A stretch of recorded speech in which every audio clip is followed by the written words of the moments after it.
সুপ্রিয় দর্শক, আমি আফজাল হোসেন স্বাগত জানাচ্ছি সম্পাদকীয়তে। আইনি ভিত্তি ছাড়া জুলাই সনদ স্বাক্ষর অনুষ্ঠানে যাবে না এনসিপি। বামধারার রাজনৈতিক দলগুলো আগেই জানিয়েছে তারা সনদে সই করছে না। জামায়াত ইসলামী পিআর পদ্ধতি ও গণভোট প্রশ্নে ঐক্যমত্য কমিশনের সুপারিশের উল্টো দিকে। বিএনপি নেতা রুহুল কবির রিজভীর আশঙ্কা প্রকাশ করেছেন, জুলাই সনদে সই না হলে রাজনীতির আকাশে কালো মেঘ দেখা যাবে। এমন মতভিন্নতা নিয়েই শুক্রবার জুলাই সনদে স্বাক্ষর অনুষ্ঠান হতে যাচ্ছে ঢাকায়। মতভেদের এই সনদ ও আগামী দিনের রাজনীতির নিয়ে আমাদের আজকের সম্পাদকীয় রাজনীতির আকাশে কালো মেঘ। আর এসব নিয়ে কথা বলতে আমাদের স্টুডিওতে উপস্থিত আছেন নীলোফার চৌধুরী মনি, স্বনির্ভর বিষয়ক সহ সম্পাদক বিএনপি, এবং তাজনুভা জাবিন, যুগ্ম আহ্বায়ক জাতীয় নাগরিক পার্টি। দর্শক, আপনারাও আলোচনায় অংশ নিতে পারেন, এজন্য আপনাদের ফোন করতে হবে টেলিভিশনে দেখার নম্বরে। এছাড়া ফেসবুকের মাধ্যমেও আপনাদের মন্তব্য পাঠাতে পারেন।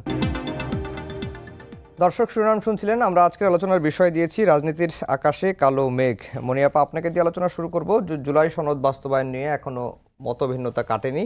এর মধ্যেই আগামীকালকে এই সনদে স্বাক্ষর করতে যাচ্ছে রাজনৈতিক দলগুলো। এর মধ্যে যদিও আমরা খবর পেয়েছি বা অনেকেই ব্রিফিং করে জানিয়েছেন 6টি দল তারা স্বাক্ষর করবেন না। এর মধ্যে এনসিপি আছে, জামাত আছে, জাসদ আছে, সিপিবি আছে এবং গণফোরাম আছে। তাদের আলাদা আলাদা কিছু দাবি আছে। যেমন এনসিপি তারা বলছে যে জুলাই সনদের আইনি ভিত্তি না দিলে এই সনদে তারা সই করবে না। আমার এখন প্রশ্ন হচ্ছে যে জুলাই সনদ কিভাবে বাস্তবায়ন হবে, এটি যদি সনদে থাকে তাহলে সমস্যাটা কোথায়? না থাকলে এবার সুবিধা কি? আপনাকে ধন্যবাদ। যারা শুনছেন আমার শুভেচ্ছা অভিনন্দন, আমার সহ আলোচককে শুভেচ্ছা। দেখেন, এই জুলাই সনদ তো যাদের দাবি ছিল, দাবিটা যাদের ছিল, আজকে তারাই দেখেন তারাই পিছিয়ে পড়েছে। শুধু জুলাই সনদ না, আপনার আপনার জুলাই ঘোষণাপত্র, সেটা নিয়েও তারা যে কোনো মূল্যে দিতে হবে, না হলে এই হবে, ওই হবে, ওই হবে, ওই হবে, অনেক রকম কন্ডিশন ছিল। যখন ঘোষণাপত্র দিল তখন অনেকেই থাকলেন না, তারা অভিমান করলেন।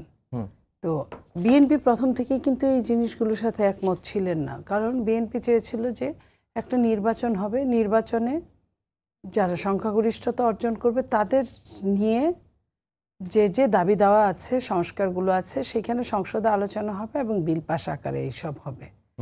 তো তখন একটা বিশ্বাস অবিশ্বাসের, অবিশ্বাসের যে ধোঁয়াটা উঠেছিল যে এটা কোনোভাবেই সম্ভব না, এটা পরে দিবে না, করবে না, হবে না, এই টাইপের কথাবার্তা এসেছিল। এবং বিএনপি একটা পর্যায়ে এও বলেছিল যে আমরা সবাই সিগনেচার করে রাখি, পরে আমরা সংসদে এটা উত্থাপন করব, যেভাবে ক্ষমতায় যেভাবে আসে, যদি 2/3 মেজরিটি পক্ষে থাকে। না থাকার কোনো কারণ নেই, কারণ যে ফ্যাসিস্টের বিরুদ্ধে যুদ্ধ করেছে এখানে সবাই, এখানে কোনো এই জায়গায় কোনো দ্বিমত নাই কারো।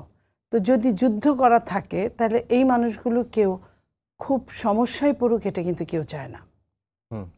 আমরা যত নিজেদের মধ্যে কিছু থাকতে পারে, যার যার দলের একটা আদর্শ নিয়ে মতভেদ থাকতে পারে, বাট ওই জায়গাটায় কেউ বিপদে পড়ুক চরমভাবে, এটা কেউ চায় না, কারণ আমরা সবাই একসাথেই ছিলাম যার যার জায়গা অনুপাতে।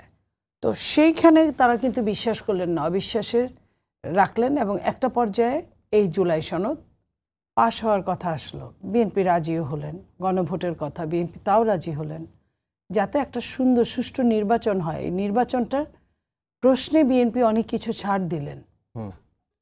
এখন প্রশ্ন হচ্ছে, যারা এটা নিয়ে আন্দোলন করলেন যে জুলাই সনদ ছাড়া কোনোভাবে নির্বাচন না, আপনি খেয়াল করেন জিনিসটা কেমন উল্টো হয়ে গেল। জুলাই সনদ ছাড়া কোনোভাবে নির্বাচন না, জুলাই সনদের জন্য বিএনপি রাজি হলেন, কয়েকটা কিছু আপনার নোট অফ ডিসেন্ট ছাড়া রাজি হলেন। এটাও বলা হলো যে এই নোট অফ ডিসেন্ট যেগুলোতে আছে এগুলো কি হবে, সংসদে তারপরে আলোচনা হয়ে একটা পর্যায়ে যাবে, আর যেটা নোট অফ ডিসেন্ট ছাড়া সবাই মেনে নিয়েছে সেটা কিন্তু পাশ হবে, এবং এটা একটা দালিলিকভাবে থাকবে। এখন তারা যখন বলছে যে এটা না হলে আমরা সনদে সই করব না, স্বাক্ষর করব না, ঠিক আবার ওই আপনার ঘোষণাপত্রের মতোই অনেকটা হয়ে যাচ্ছে। তো এটা জাতির জন্য দুঃখজনক, কারণ তারা যদি সত্যিকার অর্থে নির্বাচন চায়, মানুষ কি করে জানেন, সবচেয়ে বেশি ছাড় দেয়।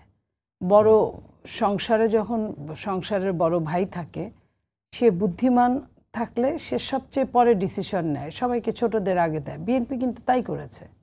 বিএনপি অনেক কিছুতে চরমভাবে ছাড় দিয়েছে।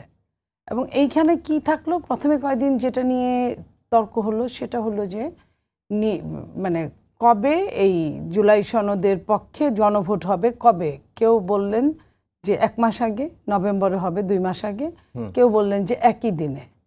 যখন এটা নিয়ে দ্বন্দ্ব হচ্ছিল ঠিক তখনই আপনার ওটা পাশ কাটিয়ে গিয়ে আবার উঠে আসলো যে এই কারণগুলো না থাকলে আমরা স্বাক্ষর করব না। তার মানে এর পেছনে কি আপনারা যেটাই বলতে চাচ্ছেন, বা অনেকে দেখলাম আপনাদের নেতারা বলছেন যে নির্বাচন পেছানোর, এটা এখন তো তাই মনে হয়। এটা তো আপনি দেখেন যে ওই যে কোনো কিছুতেই একটা নির্বাচনকে সঙ্গে নিয়ে এসে, যেমন ধরেন এনসিপি মার্কা শাপলা পেল না, এটার জন্য শাপলা না দিলে আমি নির্বাচন করব না, থুক্কু। তারপরে আপনার ইলেকশন, আপনার গণভোট, সেই দিন যদি ভোটের দিন একই ভোটের দিন হয়, এটা প্রত্যেকেই বলবে 1-1.5 বছর আগে একটা নির্বাচন হয়ে গেছে বাংলাদেশে। নির্বাচনে মানুষ যাক বা না যাক পয়সা কিন্তু সমানই খরচ হয়। আবার 1.5 বছর পরে আবার দুইটা নির্বাচন 2 মাস আগে পিছে হবে, সেটার খরচটা কিন্তু সেম হয়ে যাবে। তো এই যে আমরা যারা রাজনৈতিক নেতা বা রাজনৈতিক কর্মী বা রাজনীতি করি দেশের জন্য, তাদের দেশের একটা টাকাও মানে কিন্তু অনেক কিছু। আপনার কাছে আবার আমরা কিন্তু এই জিনিসগুলো বেমালুম ভুলে গিয়ে আমরা শুধু থুক্কুর মধ্যেই আমাদের জীবনটা পার করছি। এই থুক্কু আর কতক্ষণ চলিবে, কতদিন চলিবে? তাজনুমা যাবেন, যেটি মনিয়াপা বলছিলেন যে আপনাদেরই জুলাই সনদটা সবচেয়ে বেশি দাবি ছিল, এবং এটাই স্বাভাবিক, আপনাদেরই দাবিটা থাকবে, এবং জুলাই ঘোষণাপত্র নিয়েও সবার আগে আপনারা দাবি জানিয়েছেন, এবং এখন আপনারা পিছিয়ে পড়ছেন জুলাই সনদে স্বাক্ষর না করে। এটি জাতির জন্য দুঃখজনক। এবং একই কথা জাতীয় ঐক্যমত্য কমিশনের সহসভাপতি আলী রিয়াজও বলেছেন যে এনসিপি স্বাক্ষর না করা জাতির জন্য দুঃখজনকই হবে। ধন্যবাদ আপনাকে, যারা উপস্থিত আছে এবং দর্শক সবাইকে শুভেচ্ছা। প্রথমেই আমি একটা বিষয় একদম স্পষ্ট করি আপনার প্রসঙ্গে আসার আগে, যে আমাদের আজকে যে সংবাদ সম্মেলন হয়েছে ওখানে আমাদের এনসিপির আহ্বায়ক জনাব নাহিদ ইসলাম স্পষ্টভাবে বলেছে যে ফেব্রুয়ারিতে নির্বাচন হতে হবে, এবং আমরা কিন্তু ফেব্রুয়ারিতে জাতীয় নির্বাচন সামনে রেখে আমরা কিন্তু আমাদের প্রার্থী তালিকা নিজেদের মতো করে কিন্তু হোমওয়ার্ক করছি এবং গুছাচ্ছি। সো ফেব্রুয়ারি নির্বাচনের সাথে কিন্তু এটার পিছানোর বা এরকম কোনো সম্পর্ক নাই। জুলাই সনদের ব্যাপারে আমরা যেটা মানে যে প্রসঙ্গটা আপনি বলছেন দুঃখজনক, আপনার সাথে আমি একমত যে আসলেই দুঃখজনক, এবং এটা আমাদের জন্য আরও দুঃখজনক। আপনারা দুজনেই স্পষ্ট বললেন যে এই জুলাই সনদের দীর্ঘ লড়াইটা এনসিপি বা নতুনরা, ছাত্ররা, তরুণরা সবচেয়ে বেশি লড়েছে। একদম শুরু থেকে সবচেয়ে বেশি সোচ্চার ছিলাম। এখন আপনি যখন এটাকে একটা এবং আপনি দেখেন অনেক বড় বড় রাজনৈতিক দল গণভোটের কথা, গণপরিষদের কথা, কনস্টিটিউয়েন্ট পাওয়ার কথা, এসব কথা শুনতেই পারতেন না। সেখানে এনসিপি, এটা আমরা আমাদের একটা কৃতিত্ব মনে করি, আমরা সব দলকে, ঐকমত্য কমিশনেরও ভূমিকা আছে, এখন কিন্তু তারা এটাতে রাজি হয়েছে। সবাই কিন্তু পরবর্তী সংসদের কথা বলতেন এবং দীর্ঘদিন তারা এটাতে অটল ছিলেন। এখন যখন আপনি জুলাই সনদটা বাস্তবায়ন হওয়ার প্রক্রিয়া, আমরা যখন 2 দফা আলোচনা করে ঠিক হলো, একটা ঐকমতে পৌঁছালো, তখন কেন এটার আইনি ভিত্তি ছাড়া এটাতে সাইন হবে? আপনি যদি একটা জুলাই সনদের ঘোষণাপত্রের কথা আপনারা বলছেন যে দুঃখজনক, ঘোষণাপত্রটা কিন্তু প্রোক্লেমেশন হয় নাই, সেটা কিন্তু একটা ডিক্লারেশন হয়ে গেছে। সেইমভাবে আপনি যখন জুলাই সনদের আইনি ভিত্তি রাখবেন না, সেটা আবার একটা কাগজে একটা আনুষ্ঠানিকতা হবে, যে সেখানে গিয়ে, এবং আমরা কিন্তু বারবার যেখানে আমরা একমত হয়েছি গণভোটের ব্যাপারে, যে একটা জুলাই সনদ বাস্তবায়ন আদেশের মাধ্যমে গণভোট হবে, এবং যারা নির্বাচিত হবেন তারা পরবর্তীতে মানে তারা একটা ম্যান্ডেট প্রাপ্ত হবেন, যে গাঠনিক একটা ক্ষমতা পাবেন, মানে পরবর্তী নির্বাচিত সভা নির্দিষ্ট একটা সময়, কেউ বলেছে 180 দিন, কেউ বলেছে প্রথম অধিবেশন, গণপরিষদ বা এই সংবিধান সংস্কার সভা হিসেবে কাজ করবে, আর আইনসভা হচ্ছে আইন প্রণয়নের বা সংসদের কাজ করবে। খুব সুন্দর স্পষ্ট কিন্তু একটা পথ রূপরেখা।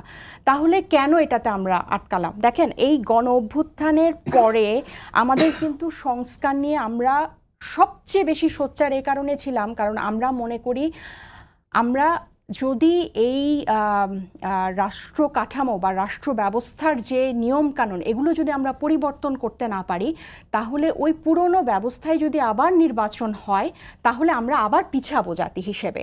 এই গণ অভ্যুত্থানটা ব্যর্থ হয়ে যাবে। আমি একটু নোট অফ ডিসেন্টের কথা বলি। কেন আমরা নোট অফ ডিসেন্টটা, আমাদের যে 3টা দাবি আজকে আমরা জানিয়েছি, সেখানে আমরা কেন নোট অফ ডিসেন্টটা চাই না? আপনি দেখেন, নোট অফ ডিসেন্টটা বা ভিন্ন মতটা কিন্তু রাজনৈতিক দলগুলোর।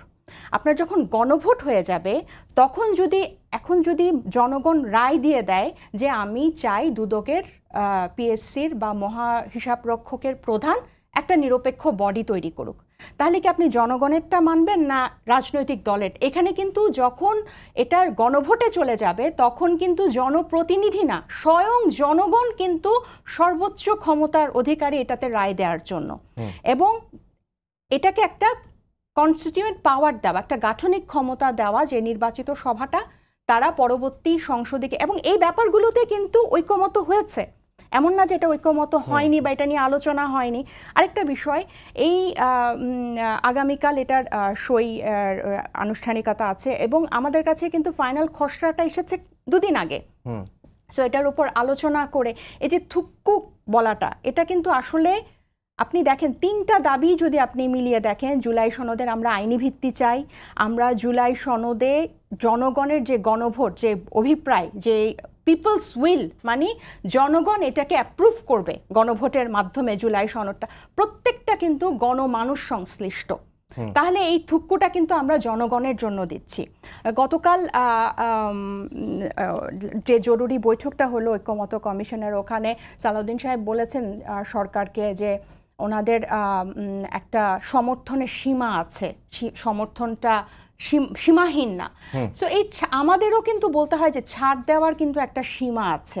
আমরা কিন্তু সে প্রথম থেকে অনেক কিছু ছাড় দিয়েছে, এবং এই জুলাই ঘোষণাপত্র নিয়ে তো আমরা কথাই বলতে চাই না, এটা একেবারেই একপেশে হয়েছে এবং সেখানে আমরা মনক্ষুণ্ণ হয়েছি। আমরা ডে 1 থেকে কিন্তু ছাড় দিচ্ছি এবং অনেক বাধার সম্মুখীন হচ্ছে এই রাজনৈতিক প্রেক্ষাপটে, সব দিক থেকে কিন্তু আমরা বাধার সম্মুখীন হচ্ছি। আপনি সেটা প্রতীক বলেন, সেটা প্রশাসনের ক্ষেত্রে বলেন, আপনি সেটা মিডিয়ার ক্ষেত্রে বলেন, আপনি সেটা স্থানীয় পর্যায়ে বলেন, সব জায়গায় কিন্তু আমরা কিন্তু থেমে নাই। এই সংস্কারটা কিন্তু আমাদের একদম মূল ভিত্তি, আমাদের প্রাণের দাবি যে আমরা ফ্যাসিবাদ ব্যবস্থাটার বিলোপ চাই।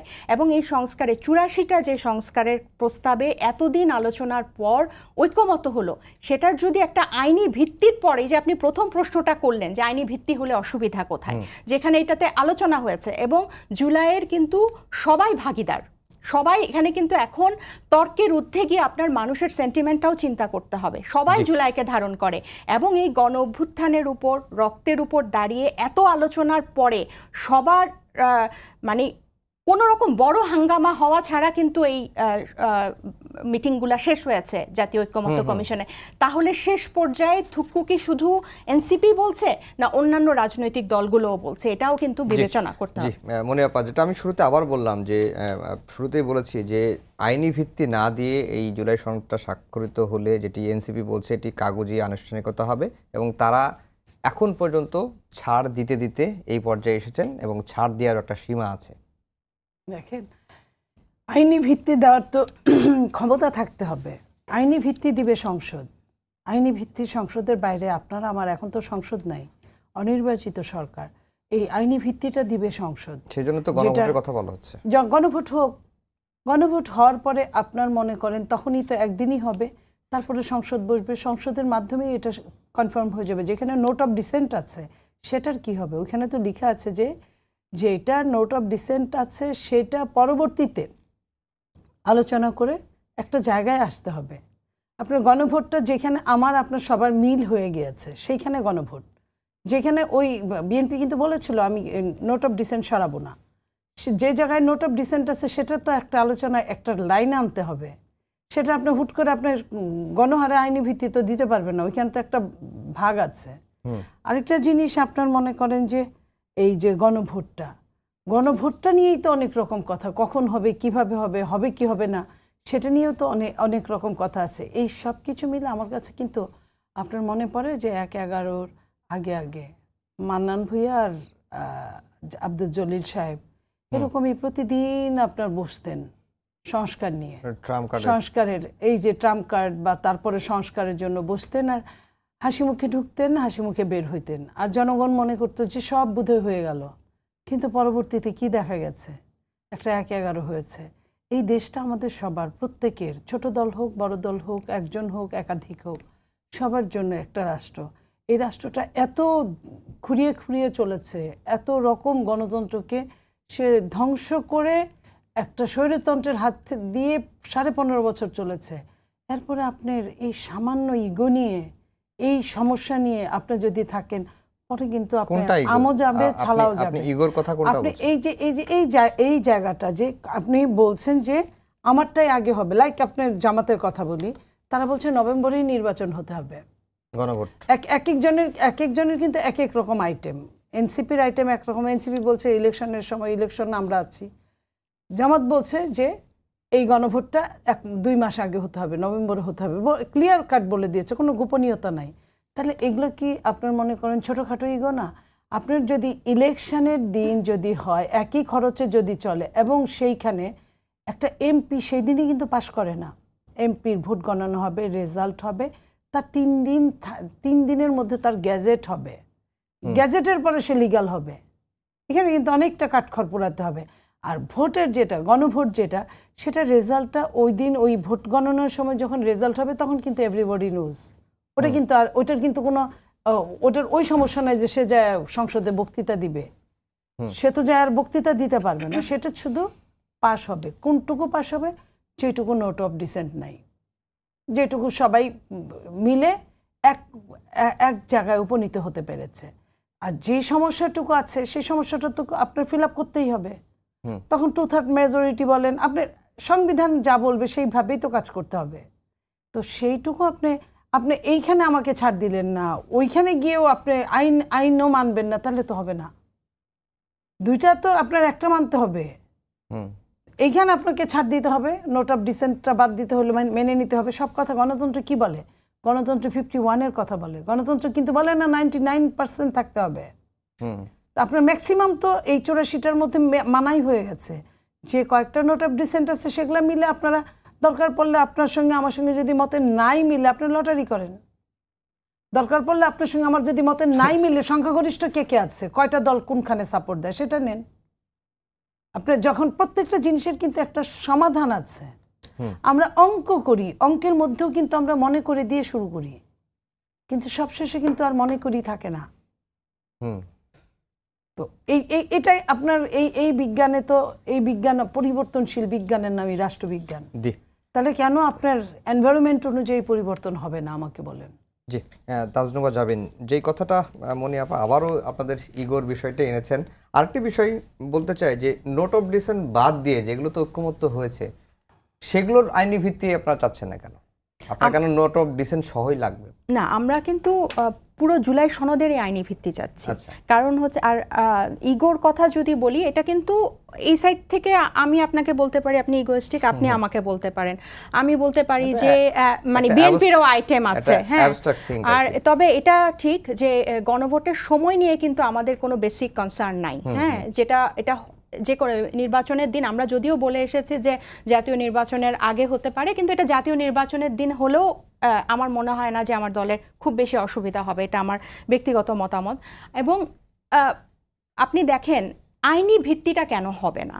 আর এই যে বললেন যে সংবিধানে কিন্তু গণভোটের কথা নাই, তাহলে আমরা একটা জুলাই সনদ বাস্তবায়ন আদেশ দিব। আপনি এটাকে যে নামেই ডাকেন, যখন আলোচনা হচ্ছিল তখন বলছিল এটাকে এলএফও অর্ডিন্যান্স আদেশ, যে নামেই ডাকেন আপনি এটাকে গণভোটের জন্য একটা আদেশ দেন। এটার একটা আইনি ভিত্তি হোক, সেটার আন্ডারে যে গণভোটে নির্বাচিত সভা হবে বা জাতীয় মানে পরবর্তী ভোটে যে নির্বাচিত সভা হবে তারা একটা কনস্টিটিউয়েন্ট পাওয়ার পাবে। মানে পরবর্তী সবসময় সংসদ কি হয়, মানে সংশোধনীর জন্য ম্যান্ডেট প্রাপ্ত হয়। পরবর্তী এইবারের 26-এর সংসদটা হবে আপনার সংশোধনীর থেকেও একটু বেশি কিছু। তারা সংবিধানের মৌলিক কাঠামোটা পরিবর্তন করতে পারবে, এই ম্যান্ডেটটা প্রাপ্ত হবে। তাহলে এই প্রক্রিয়াটার মধ্যে তো আমি কোনো জটিলতা দেখছি না, এখানে কোনো ইগোর কিন্তু কোনো বিষয় দেখছি না। আর আমরা কিন্তু এটাও বলতে পারি যে এই যে বিএনপি স্টাবন হয়ে আছে, নোট অফ ডিসেন্টের ব্যাপারে বা আইনি ভিত্তির ব্যাপারে যে বাস্তবায়ন প্রক্রিয়া নিয়ে আলোচনা হয়ে গেল, মানে এমন না যে কমিশনে এটা নিয়ে আলোচনা হয়নি, আমি আবার বলছি এটা নিয়ে আলোচনা হয়ে গেল, তাহলে এইটা এবার আপনার একটা আইনি কার্যকরী ভিত্তি পেতে তার সমস্যাটা কোথায়? আর আপনার যখন এটা গণভোটে চলে যাবে তখন কিন্তু রাজনৈতিক দলের কোর্ট থেকে কিন্তু বলটা জনগণের কাছে চলে যাবে। তাহলে জনগণ যদি বলে যে আমার আপার হাউসে আমার পিয়ার লাগবে, পিয়ারের ভিত্তিতে আপনি আপার হাউস দেন, তাহলে কেন আপনি দিবেন না? জনগণ যদি বলে যে 5% না 20% বা 15%, যেটাতে আমাদের নোট অফ ডিসেন্ট আছে যে 50% দলীয় মনোনয়ন নারীদেরকে দিতে হবে, হ্যাঁ, তাহলে এটা যদি জনগণ বলে, আমাদের কিন্তু এটাতে নোট অফ ডিসেন্ট দেওয়া আছে, তাহলে কিন্তু জনগণেরটাই এখানে গণভোটে জয়ী হবে। তাহলে তখন কি রাজনৈতিক দল উপরে থাকবে না জনগণ উপরে থাকবে? সবচেয়ে বড় কথা, আমরা এখন যে পরিস্থিতিটার মধ্যে দিয়ে আছি সেটাও কিন্তু গণ অভ্যুত্থান পরবর্তী এবং পিপলস উইলের উপরেই দাঁড়ানো। আপনি যতই সংবিধানের সমীকরণ দেন বা যত কিছুই বলেন, আলটিমেটলি কিন্তু এই গণ অভ্যুত্থান না হলে এখন এই সরকার থাকতো না, বা এখন এই পরিস্থিতি বা এই আলোচনার মধ্যে কিন্তু আমরা থাকতাম না। এবং অন্যান্য রাজনৈতিক দলের যারা রিপ্রেজেন্টেটিভ ছিলেন এই আপনার ঐকমত্য কমিশনের, গণভোটের সময় নিয়ে একটা দ্বিমত থাকতে পারে, সেটা হয়তো আমরা একমত হয়ে যাব, কিন্তু এটার থেকেও বেসিক এবং সবচেয়ে গুরুত্বপূর্ণ, যেটা ছাড়া জুলাই সনদ, জুলাই ঘোষণাপত্রের মতো একটা কাগজ হয়ে যাবে, সেটা হচ্ছে এটার একটা আইনি ভিত্তি। এবং এটা নিয়ে কিন্তু আলোচনা হলো, এটার পথটাও কিন্তু হলো। আপনি দেখেন আমরা কিন্তু নীতিগতভাবে কিন্তু আমরা আমাদের পথ থেকে সরে আসিনি। আপনার নিশ্চয়ই আইনি ভিত্তির তো আলোচনাটা স্বাক্ষরের পরেও হতে পারে। আপনি আপনার এই পলিটিক্যাল কমিটমেন্টের যে আমাদের হিস্ট্রি, এটা আপনি নিশ্চয়ই জানেন, আমাদের সে 3 জোটের রূপরেখা, সেটা অনেক আগের ঘটনা। না এটা 24-এর পরের প্রেক্ষাপটের সাথে এটা কখনোই না ভাই, না এটা আমি বলি, এটার আপনি যে প্রশ্নটার উত্তর কিন্তু আপনি পাচ্ছেন না আপাত থেকে, যে থাকলে সমস্যাটা কোথায়, রাইট? যেটাতে আমরা রাজি হয়েছি, যেটাতে আমাদের 1 বছর দীর্ঘ আলোচনা ছিল। এবং আপনার এখানে বসার আগে আমি দেখলাম যে ঐকমত্য কমিশনের মেয়াদ কিন্তু 15 দিন বাড়ানো হয়েছে 30 অক্টোবরের মধ্যে, এবং এই অক্টোবরের মধ্যেই কিন্তু তারা বাস্তবায়ন প্রক্রিয়াটা বা আইনি ভিত্তিটা ইনক্লুড করবেন এবং কনফার্ম করবেন। কিন্তু আমাদের তার মানে কি, আলোচনা চলছে, নেগোসিয়েশন চলছে এবং কথা চলছে। এবং আপনার কেন এগুলো হচ্ছে? কারণ এখানে কোনো তারা যৌক্তিক ব্যাখ্যা দেখাতে পারছে না। আপনি যতই এটাকে লিগ্যাল একটা যদি ফ্রেমওয়ার্ক না দেন, লিগ্যাল একটা ভিত্তি যদি আপনি না দেন, এই পলিটিক্যাল কমিটমেন্টের উপরে কিন্তু আপনি কখনো আস্থা রাখতে পারেন না। এটা হয়তো এক একজনের ওই যে দেখার দৃষ্টি এক এক রকম হবে, কিন্তু এটা মোটা দাগে এটার অবশ্যই একটা আইনি ভিত্তি লাগবে। এবং যখন আপনার ভিন্ন মতগুলো গণভোটে যাবে, তখন কিন্তু এটার গণভোটে যদি 84টা প্রস্তাব পাশ হয়ে যায়, তখন কিন্তু আর ওখানে নোট অফ ডিসেন্টের কোনো কার্যকারিতা থাকে না। একটা সহজ প্রশ্ন করি, যে এখন আপনি পলিটিক্যাল কমিটমেন্টের প্রতি আস্থা রাখতে পারছেন, আপনি আইনি ভিত্তি দিলেন, কিন্তু আগামীতে যে সংসদে যাবে এবং থার্ড মেজরিটি নিয়েই যাবে, তখন যদি সেটা চেঞ্জ করে, তখন তো সে কনস্ট্যান্ট পাওয়ার নিয়ে যাবে। আচ্ছা, হ্যাঁ, তখন তাকে তো এটা কিন্তু ডুয়াল রোল প্লে করবে পরবর্তী সংসদ। যেটা আমি যেটা আপনাকে বলছিলাম, যে আপনার নিশ্চয়ই মনে আছে, আমরা কিন্তু শুরু থেকেই যখন গণপরিষদের মাধ্যমে, এটার সবচেয়ে বেস্ট ওয়ে হচ্ছে গণপরিষদের মাধ্যমেই নির্বাচনটা হওয়া, এবং তখন কিন্তু আমরা বলছিলাম যে গণপরিষদের মাধ্যমে যে নির্বাচিত সভা হবে, তারা একটা অংশ সংবিধান বাস্তবায়ন করবে, আরেকটা অংশ আরেকটা পোর্শনে নিয়মিত সংসদ পরিচালনা করবে। এবং এখন কিন্তু আপনি ওই গণপরিষদ নাম না দিলেও ব্যাপারটা কিন্তু একই আছে, এবং এটাতে কিন্তু এক ধরনের মোটা দাগে ঐক্যমত কিন্তু পৌঁছানো গেছে। জি, আপনার কাছে আবার আসবো। মনি আপা, পলিটিক্যাল কমিটমেন্টের প্রতি আসলেই আস্থা রাখতে পারছে না কেউই। এই সংকটটা আসলে রাখতে পারেন নাই বলেই তো গণভোটে গেছেন। কারণ বিএনপিকে তো গণভোটে রাজি ছিল না। আপনি যখন মনে করেন যে বিএনপি ভোটের রাজনীতিতে হয়তো বিএনপি ক্ষমতায় আসবে বা রাষ্ট্র পরিচালনায় যাবে, আপনি বিএনপি আমার কথা শুনবে না, শুনতে পারে না বলে আপনি বিন্দুমাত্র বিশ্বাস করেন না। বিএনপি কি বলেছে? বিএনপি বলেছে যে এটা সংসদে গিয়ে আলোচনা হবে এবং আমরা এটা করব। এবং আমি আবারও বলছি, বিএনপি সহ এই ফ্যাসিস্ট সরকারের বিরুদ্ধে এবং সবচেয়ে যেটা বেশি সাফার করা দলের নাম হচ্ছে বাংলাদেশ জাতীয়তাবাদী দল। তাদের গুম খুন এবং এই জুলাই অভ্যুত্থানে সেখানেও কিন্তু সর্বোচ্চ, কারণ বড় দল বড় সমস্যা। তো সেইখানে বিএনপি বলেছে, বিএনপি তো আর যাই হোক তাদের সাথে নেগোসিয়েশন করে এটা এদেরকে বলির মুখে ফেলে দিবে না। এই বিশ্বাসটুকু আপনার হলো না। আমি যদি আপনাকে উল্টা বলি, আপনি গণভোট করবেন, গণভোটে কি থাকে? হা ভোট আর না ভোট। আমি যে আপনি আমাকে বিশ্বাস করেন নাই, আমি আপনাকে কিভাবে বিশ্বাস করব? আমি যে আপনাকে হা ভোট দিব এর কোনো নিশ্চয়তা আপনি আছে? না। আমি তো নাও দিতে পারি, কারণ আপনি আমাকে বিশ্বাসই করেন না। সেখানে আমার লোক বেশি, আমি নাও দিতে পারি। আমি যদি ভোট না দিই আমার লোকরাও ভোট দিবে না। কিংবা আমি যদি ভোট কেন্দ্রে না যাই, আপনি আগে আগে ভোট চাচ্ছেন, আমি যদি ভোট কেন্দ্রে না যাই ভোটের পরিমাণ কম হবে। সাধারণ জনগণ, এই যে জনগণের দোহাই দিচ্ছি আমরা সবাই, জনগণ আসলে কতটা বুঝে এই জুলাই সনদ, কতটা বুঝে গণভোট, কতটা বুঝে আপনার এই যে 84টা কি আছে, সাধারণ মানুষই তো বুঝে না। নর্মাল সাংবাদিক, কয়টা সাংবাদিক বুঝে, কয়টা রাজনীতিবিদ বুঝে? সেখানে আপনি যে এই জায়গাটা আপনি জনগণের দোহাই দিয়ে উতরে যাচ্ছেন, হাউ ইট পসিবল দ্যাট? এটা কিভাবে সম্ভব? আপনি জনগণ, কথায় কথায় আমরা প্রত্যেকেই, যে একজন মানুষ নিয়ে দল করে সেও জনগণ বলে, যে 1 লাখ লোক নিয়ে দল করে সেও জনগণ বলে, যে 500 লোক নিয়ে দল করে সেও জনগণ বলে। আমি যদি এখন বলি যে আওয়ামী লীগ যে নেপথ্যে যারা আছে সবাই তো পালায় নাই, সবাই আছে এবং অনেক ভালো মতো আছে। কারণ আমরা যখন দেখি যমুনার সামনে তারা মিছিল করতে সাহস পায়, আমরা যখন দেখি এনসিপির অফিসের সামনে 2 দিন পরে পরে যায় ককটেল ফুটায় আসে, তার মানে তারা কিন্তু জানান দিয়েই আছে। তো এই জানান দেওয়া আওয়ামী লীগ যদি ভোট দিতে যায়, তারা কি কখনো এটার পক্ষে ভোট দেবে? আপনি বলেন। নিজের জীবনকে বিপন্ন করে কেউ কি অন্যকে চকচকে বানাবে না। তারা আওয়ামী লীগ ভোট দিল না, আপনি মানে বিশ্বাস করেন না, আমিও ভোট দিলাম না, সাধারণ মানুষ ভোটেই গেল না, আপনি কি করবেন? আমি এই দেশকে ভালোবাসি, তাই আমি দেশের একটা ভেতরের কথাটা আমি তুলে ধরলাম। এটা আমার মত, আমার দলের মত না। আমি হলে কি করতাম? আপনি আমারে বিশ্বাস করেন না, আমিও আপনারে বিশ্বাস করি না। আপনি যদি আমাকে বিশ্বাস করতেন, আমি আপনাকে বিশ্বাস করতাম। আর বিশ্বাস করে ঠকাও ভালো এই সমাজে, অবিশ্বাস করে এই পাপের ভাগী হওয়া কিংবা বিপদে পড়া ভালো না। কিন্তু রাজনীতিতে বিশ্বাস করে রাজনীতিতে আপনি আপনার হাতের পাশ রাখছেন, আমি তো আমার হাতের পাশ এখন রাখতেই পারি। তখন আপনি কি করবেন? এই জিনিসটা জনগণের দোহাই দেওয়া একদমই ঠিক না। অন্তত পক্ষে এই যেমন তেমন দলদের জনগণের দোহাই দেওয়া ঠিক না। যে বামরা যে এই আপনার করেছে, বয়কট করেছে, তাদের কিন্তু একটা যুক্তি আছে।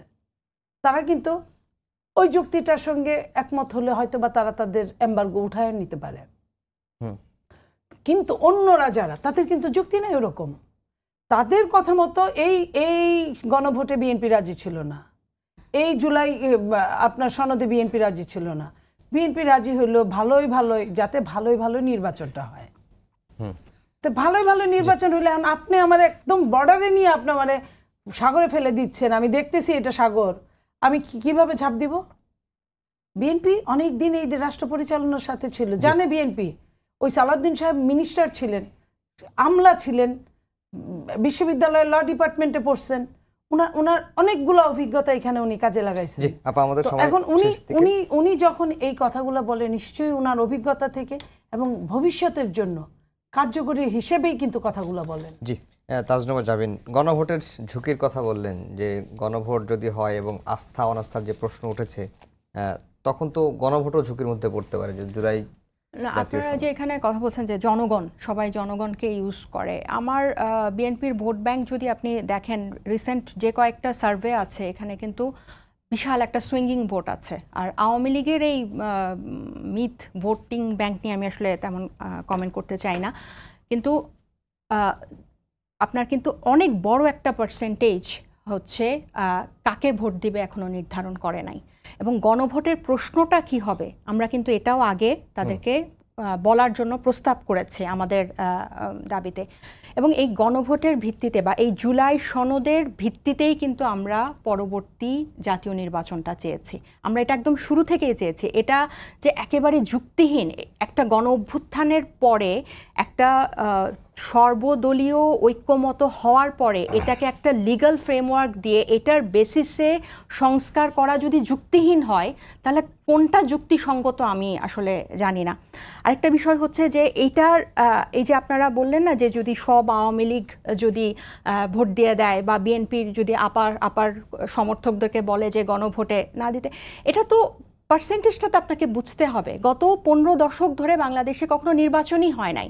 এখন মানুষ কিন্তু অনেক পরিবর্তন হয়ে আছে। এখানে যদি 5% মানুষও জুলাই জাতীয় সনদের বিপক্ষে ভোট দেয়, সেটিও তো ভালো দেখায় না। শুনেন, যদি তারা গণভোটে যদি এটা হেরে যায় তাহলে কিন্তু আর কিছু করার নাই, এটা আমাদেরকে মেনে নিতে হবে। কিন্তু এখন তো কিন্তু আমরা একটা উইন সিচুয়েশনে আছি না।